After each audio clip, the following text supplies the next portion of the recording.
на денот кога во собранието повторно на дневен ред е законот за игри на среќа, ние зборуваме за коцкањето од психијатриски аспект, односно за зависноста од коцкањето. Гости на оваа тема е доктор Милијана Кацарска, психијатар. Добро дојдовте во студиото на Телмо. Добро утро, добро најдов.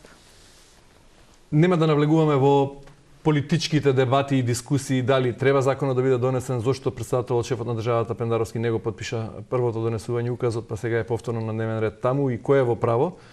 Меѓутоа ќе зборуваме дали зависноста од коцкање може да биде еднаква иако станува збор за обложувалници, казина, меѓутоа и онлайн коцкање, коцкање во живо или коцкање на интернет. Ајде генерално прво коцкањето како феномен. Колку станува збор за забава, а колку за сериозна зависност? Ви благодарам. Да, нема да навлегуваме во политичките сфери, затоа што не е тоа во мој домен. Меѓутоа, можам да речем дека коцкањето јавно се критикува, меѓутоа тајно се поддржува на некој начин.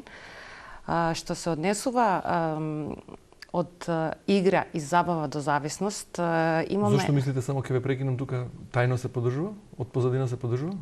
Што конкретно мислевте со тоа? Па, сметам, еве, кампањски многу имаме пораст на популацијата во однос на зависност од коцкањето, го сметаме како порочно, антисоцијално и девијантно однесување. При тоа имаме се поголем број на пациенти. Значи, еве и вие сте сведок, ме каните во емисија како да се соочиме и да се спречи овој девијантен однос на однесување. Меѓутоа, од друга страна, тајно се поддржува. Па знаете како, сите патишта тајни одат на крајот на денот, кај најголем дел од популацијата завршуваат и во коцкарниците. Колку и да не сакаме да го признаеме тоа е процентуално така. Може би пред да продолжите со натамошна елаборација на темата, како провокација за уште еден коментар, дали во земјава како невропсихијатар сте сретнале досега некое релевантно истражување на темата за зависност од коцкањето? Еве од медицински аспект, например, во вашата кариера досега. Актуелно не манипулирам со никакви бројки, ниту пак имам сретнато. Стриктно во областа, веројатно тоа може да се обратите кај специјалистите, субспецијалистите, адиктолозите, би го дале така соодветниот одговор. Вие во вашата ординација имате пациенти кои дошле кај вас да побараат спас од зависност од коцкање? Да. Може ли да кажете некаков пример? Како оди таа сеанса на разговор со некој што се смета себе си или што е подготвен и храбар доволно за да признае дека е зависен од коцкање? Обично пациентите се јавуваат во онаа последна фаза од нивната коцкарска кариера. Што тоа значи? Значи, кога ќе се истрошат сите резерви, сите ресурси, како ментални, физички, кога ќе се нарушат односите, семејните односи, кога ќе се изгуби тотално угледот во општеството, значи ќе се распадне онаа социјабилност, тогаш ниту еден коцкар не доаѓа сам. Секогаш е во придружба на член од семејството. Значи, кога ќе дојдат до експанзија оние психичките пореметувања, кога тие се агитирани, кога се анксиозни, имаат несоница, имаат депресивни епизоди, ја чувствуваат онаа вина, знаат каде се западнати, меѓутоа и покрај тоа немаат моќ и контрола над сето она што го прават. Практично имав пациент баш минатата недела, кој дојде во придружба на својата сопруга. Податоците, хетероподатоците, практично сопругата го водеше разговорот. Тој беше малтене нем, само потврдуваше, даваше потврдни одговори, се чувствуваше виновен. Од аспект разговорот одеше до како ние работиме цел живот, како ствараме и на крајот на денот еве он завршува во сите пари ни одат, целата наша заштита, целата иднината на нашите деца практично завршува во коцкарницата, еве машми, секојдневно се изложува на таков тип... Каде ги трошат парите? Повеќе во казина? Па најверојатно процентуално на слот апаратите, да. Слот апарат. Да. Во недостиг на релевантни истражувања, јас успеав да најдам некои податоци. Во Македонија има повеќе од 1200 казина, обложувалници и онлайн казина. Се релевантна анкета велам нема. Радио МОВ во февруари минатата година направи на Инстаграм некакво истражување. Колку може да се смета за релевантно, меѓутоа бројките се интересни, па ќе ги споделам во оваа пригода. Били испитани 90 млади луѓе на возраст од 15 до 18 години и 662 млади на возраст од 18 до 24 години. Два одговори има и од млади на возраст од 13 до 15. На прашањето дали досега сте влегле во локал за игри на среќа, со да гласале 414 млади, односно 58% од испитаниците. Не рекле 42% од испитаниците. А на прашањето кога за прв пат сте играли игри на среќа, били испитани 143 млади, од кои 16 од анкетираните одговориле дека за прв пат во локали за игри на среќа влегле на возраст од 8 до 14 години. Какви се информациите со кои вие располагате? Кога почнува тоа и како почнува страста кон коцкање? Ако може да ја наречеме страст или зависност или тргнува, рековме, се согласивме на почетокот, од забава, веројатно, или од досада, не знам, од задодевност или од потреба за адреналин. Еве, ако се обидеме психијатриски да го објасниме. Во вашето прашање има повеќе одговори. Практично, податоците малку се онака запрепастувачки. Тоа што го спомнавте уште во 8-та година, значи, условите, секој тип на забава, игра, и самите квизови представуваат еден тип влегуваат во подтип на социјално коцкање. Значи, се додека не се премине на границата, фрагилната граница на патолошкото коцкање. Сега прашањето е зошто може да биде од забава, може да биде од досада, може да биде од радозналост. Оваа популацијата во адолесценцијата веројатно влегуваат од радозналост и како се навлекуваат на тој тип на однесување, тоа станува еден образец на нивно однесување. Практично овде имаме едно инфантилно размислување за брза екзистенција, за брза заработка, што се однесува до младата популација, некаде во адолесцентниот период. Практично на тој начин тие навлегуваат во оној свет на богатите, преку краткорочно добивање и со тоа доаѓа до губењето на вистинските вредности и вистинските потреби кои што ги нуди секојдневието и предизвиците.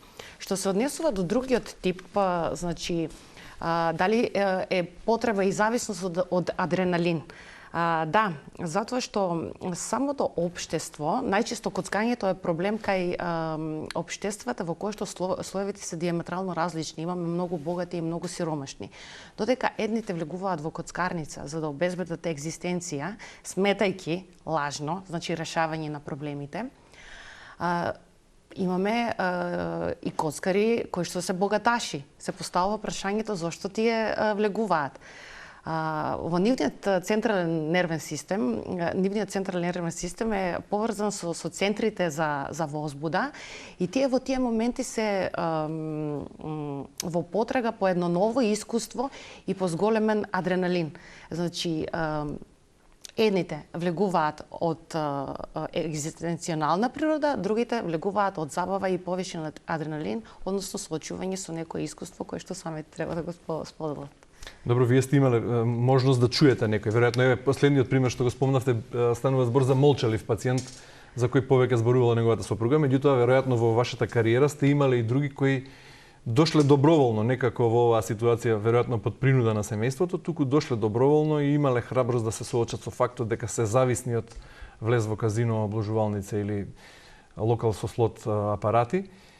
Што вели тој човек кога ќе отвори душата, кога ќе се обиде на психијатар да се отвори, за какво чувство станува збор? Тргнува веројатно како потреба за лачење на оние хормони на среќа и на задоволство, меѓутоа потоа зборувате и за разни фази, за несоница, за анксиозност големена, па за дури депресивни фази. Како психијатриски оди таа скала од почетокот, од навикнувањето, од стекнувањето зависност па до она неможност да се излезе, да се погледне проблемот во очи. Така, значи, вие ме прашавте како изгледа разговорот, значи кога ќе се влезе веќе во психијатриска ординација, ние зборуваме за симптоматологијата од нашата бранша, значи анксиозност, депресивните епизоди, несоницата, паничните напади. Тоа отпаѓа во предпоследната фаза на коцкарската кариера.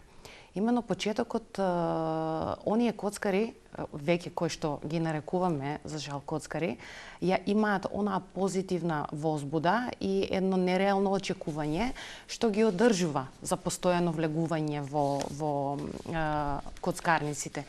Тие се однесуваат секое утро, обсесивно гледаат на своите часовници кога ќе се отвори коцкарницата и целиот нивен ден и планирањето се одвива до стигнување до коцкарницата, евентуално стекнување на некоја добивка и продолжување на останатите активности. Сега што се однесува до тоа што ме прашавте, дали е тоа до лачењето на хормонот? Не, кај овие пациенти, за жал се пациенти, настанува едно расстройство од биолошка природа, каде што имаме нарушување на неуротрансмитерите во централниот нервен систем, значи серотонинот и останатите допаминергичните, за кои што е неопходно да ординираме и фармакотерапија. Значи, во превод давате даваме и таблетарна терапија. Таблети за да се надмине таа состојба моментално. Да се надмине. Ние во ординациите на почетокот ги лечиме така наречените коморбидни состојби. Бидејќи само по себе коцкањето влегува во една класификација по новата класификација е зависности, кое што ги надополнува оние кои што ги реков на почетокот. Значи тие се многу агитирани, имаат чувство на вина, имаат депресивни епизоди, дури некои од нив имаат и суицидални идеи како сметајки дека тоа е единствениот излез од ситуацијата. Ние практично се трудиме прво да ги санираме секундарните симптоми кои што ги довела ситуацијата, нивното девијантно и антисоцијално однесување. Може ли да се, бидејќи велите вие делувате не превентивно, туку ја лекувате затекнатата состојба, може ли да се најде одговор на изворот на проблемот? Дали кон коцка се подложни одредена категорија на луѓе кои имале некаква траума во младоста? Може ли да се зборува за некаква генеза или пак генерално сите се потенцијални зависници од коцка и потоа пациенти во психијатриските ординации? Вака сега, причински можеме да зборуваме, прво ги спомнав биолошките. Биолошките, веќе кога имаме нарушување биолошко во неуротрансмитерите, имаме срединските услови и општествените услови. Тоа значи дали самото семејство го продуцира идниот коцкар, профилот на идниот коцкар. Значи во таквите семејства на пиедестал се става значи материјалното, за сметка на тоа се анулира инвестицијата во себе си и едукацијата, практично се анулира и се негира.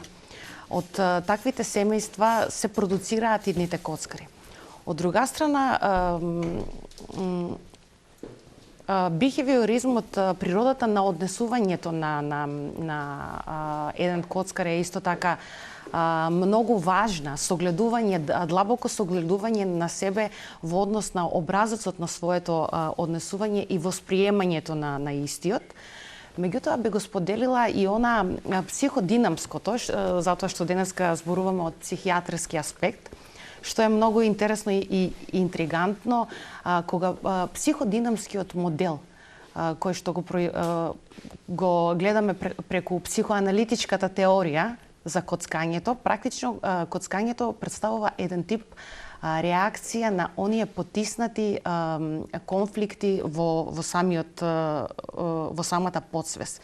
Односно, коцкањето представува задоволување на забранетите еротски импулси, значи подсвесни импулси, Со тоа што тие недозволени и потиснати еротски импулси, коцкарот мазохистички се доведува и мазохистички се казнува со тоа што самиот влегува во онаа последна фаза на очајување, безнадежност и чувство на вина. Значи, склоп на околности. Значи, корените може да се бараат многу длабоко и во повеќе правци. Да. Добро, рековте, ова е карактеристичен феномен за општества во кои има длабока социјална поделба, односно поделба на многу богати и многу сиромашни луѓе. Меѓутоа, не е ова само наша ексклузива. Коцкањето е присутно и насекаде на Балканот, па и насекаде во светот. Па и во еден ваш надпис на токму оваа тема, вие велите дека коцкањето е старо колку и човештвото. Да, точно е. Така што, дали ова што ни се случува денес во Македонија, зголемениот број на пациенти во вашата ординација кои се жалат од проблемот со зависност со коцка, е резултат на времето во кое живееме, на социјално-општествените фактори, на брзото темпо, на оваа 3-децениска независност во која не успеавме да изградиме здрави институции, или пак станува збор за една фаза природна во која секое општество мора да мине? Па не би рекла дека мора, неопходно е да се помине онаа. Обично се јавуваат, добро кажавте, во општества во транзиција. И токму моментот, еве имаме експанзија на коцкањето. Јас кога ќе погледам од мојот прозорец, гледам 6 кладилници. Значи тоа е во експанзија. Самото општество, да, модерната ера на живење го поттикнува овој начин на однесување и го потпомага овој тип на зависност. Иако, како што и сама во еден надпис напишав, тоа потекнува 2500 година пред новата ера, уште во древната Кина. Уште тогаш луѓето наоѓале начин да си го да си ја задоволат таа потреба за зголемена доза на адреналин. Коцкајки се. Да, еве и римските војници, како што напишав и прочитав, играле рулет, лотото исто така е многу одамна.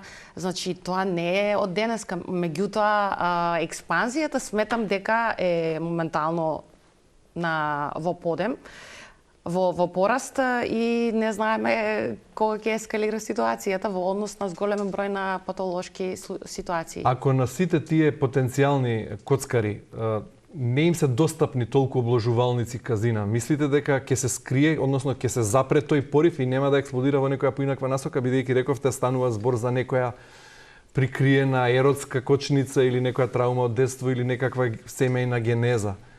Како поинаку, ако нема толку обложувалници на улиците, тој проблем ќе се развие, односно таа личност со таков потенцијал ќе расте? Ќе отиде во зависност во друга насока? Не, знаете како, точно. Сега коцкањето е многу достапно. Можеме да седиме и во нашите удобни фотели и да се коцкаме. Во денешно време, за разлика од минатото, самото коцкање амбиентално било друго. Значи, коцкарската атмосфера секогаш асоцирала на едно мрачно, задимени простори.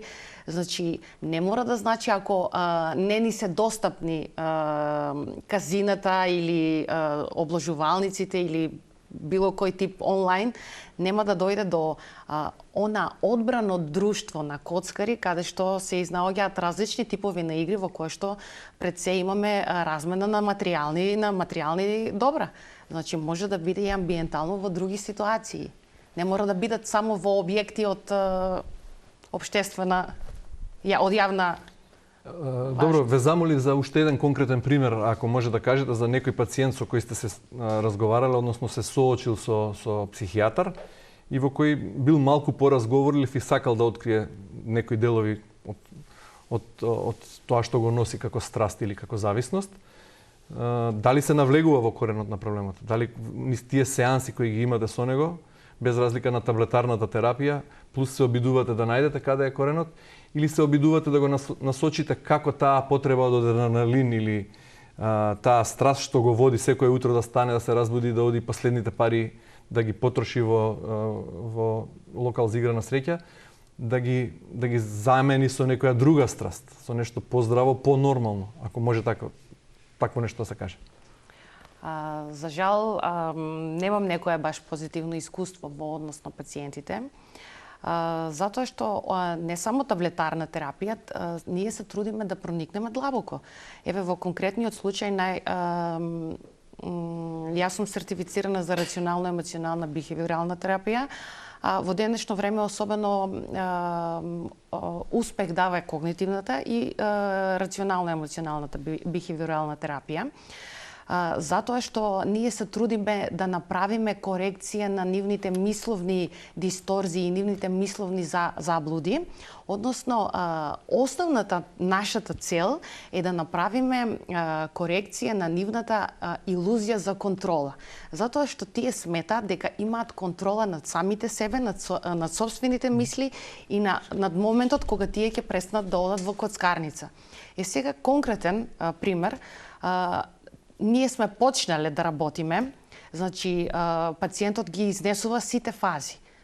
Буквално ги изнесува по книга, како седнува, како поминува 12 часа на апарати, како практично го здоболува и раката. Оди дома, се враќа, ја зима заштедата, ја лаже сопругата. Значи, тука почнуваме со таблетарна. Почнуваме почетните техники психотерапевски и при навлегување, малку по-длабоко навлегување, пациентот се откажува и ги прекинува сеансите. Дошол во вашата ординација, при тоа оние 12 часа кога ги објаснувате, кога ги споделувал пациентот, веројатно не чувствува ни потреба за глад, ни жет. Не. Обсесивно е. Да, тоа е обсесивно-компулсивно однесување, затоа што по претходната класификација, еве по новата класификација е во зависности. Во претходната е во групата на растројството на нагонот и на импулсот. Заедно е со пироманијата, значи во таа тие имаат еден неодложлив импулс, при тоа никогаш немаат рационална мотивација. И тој нагон и тој импулс неодложен е за лична штета и штета на околината во која што се наоѓа. А кога рековте има чувство на контрола врз ситуацијата, има илузија. Илузија за чувство на контрола. Вие велите единствено сигурно нешто во коцкањето е дека добивката е случајност, а губитокот правило. Нема поинаков случај. Веројатно нема коцкар што се збогатил од коцка. Не постои позитивен пример. Веројатно само несрекни примери има. Да, за жал не.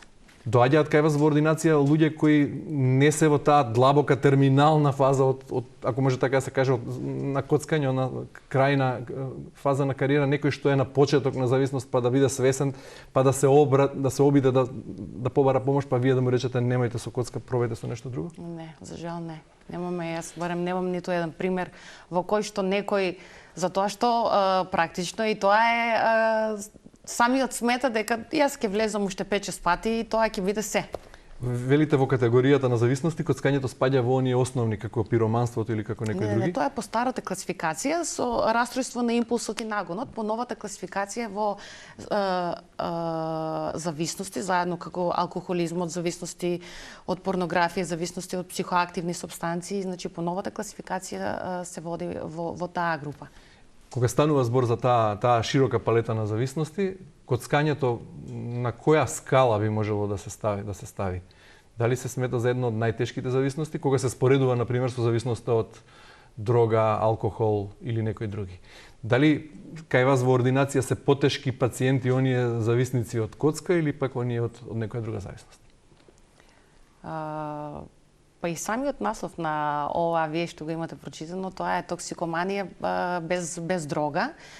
Меѓутоа, еве искрено да кажам дека во ординацијата нема дојдено некој што има побарано помош поради зависност од психоактивни супстанции, затоа што и тие ја имаат она илузија на контролата.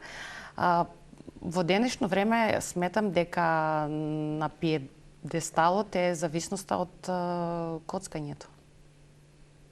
Пострашно дури од она од дрога или од алкохол? Па сметам дека алкохоличарите некако дали со времето повеќе се има посветено внимание на темата зависности, не зема толков замав и не ги среќаваме. Значи во денешно време речи Мода е да зависноста од коцкање.